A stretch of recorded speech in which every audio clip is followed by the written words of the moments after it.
Hey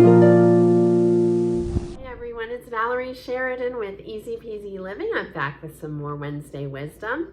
And if you have been following along so far in 2024, you know that in February, we are going to embark on a 10-week Good Habit Challenge designed to help you get and stay more organized. But in anticipation of that, we are spending the month of January planning for success. We are getting ourselves set up so that we will be successful in this journey. And we have already talked about envisioning what that success looks like, who it is that we're trying to become. We have talked about anticipating some of the pitfalls and planning for them. How are we going to avoid them or get around them so that we don't get completely derailed? And today I want to talk to you about keeping motivated.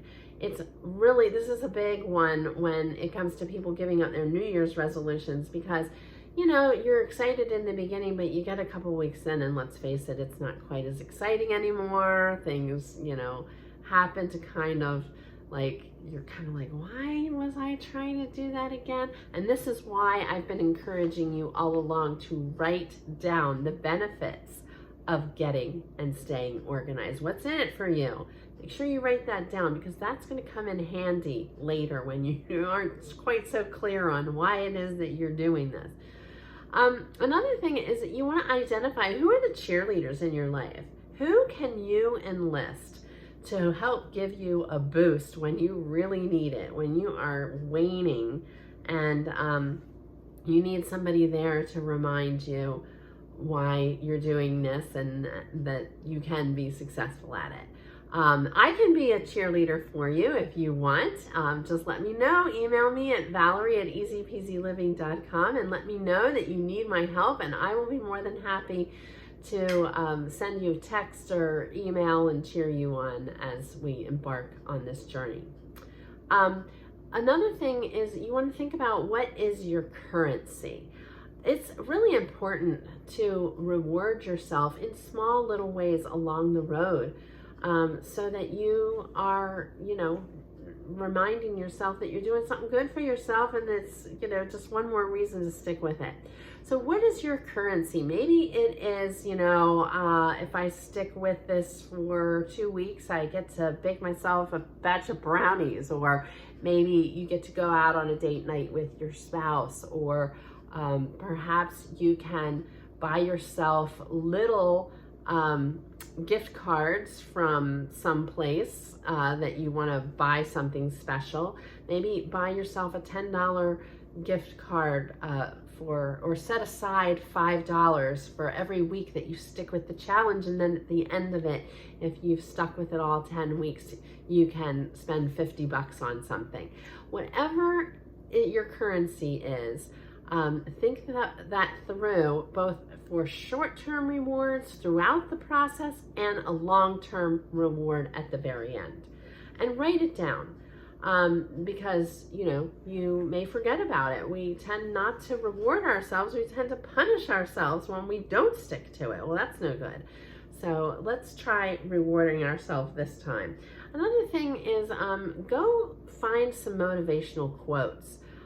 You can do this very easily just by Googling inspirational quotes and maybe you'll come up with some good ones that you can print out and post in a central location to read and remind yourself from time to time. Another thing you can do to stay motivated is to think about times in the past that you have been successful at forming a new habit, or maybe it was getting rid of an old bad habit. What made you successful? What helped you then? Write that down, and that's a strategy you can use, but you can also reflect on how that felt to be successful and remind yourself that you are already a winner, so you can be a winner again at this. Write some affirming statements to yourself, congratulating yourself on being so organized, or being so strategic, or being so good at follow through, and print them out and put them in a central location so that you can read them when your motivation starts to wane a little bit, and remind yourself that, yeah, you know what, you can do this, and you've already been a success at something else. So I hope that you will give some of these ideas a try. Again, writing things down is going to be really important because you are going to be able to look back and remember why you're doing this, how you're avoiding the pitfalls, how you're going to stay motivated, who it is that's going to help you, and why you're doing it in the first place. So I hope that you will take some of this advice, and if you have any questions at all, if you need a cheerleader, please feel free to email me anytime at Valerie@easypeasyliving.com. And if you like this video, give me a thumbs up and make sure you subscribe to my YouTube channel so that you don't miss out on any more Wednesday wisdom. Until next time, keep it easy peasy.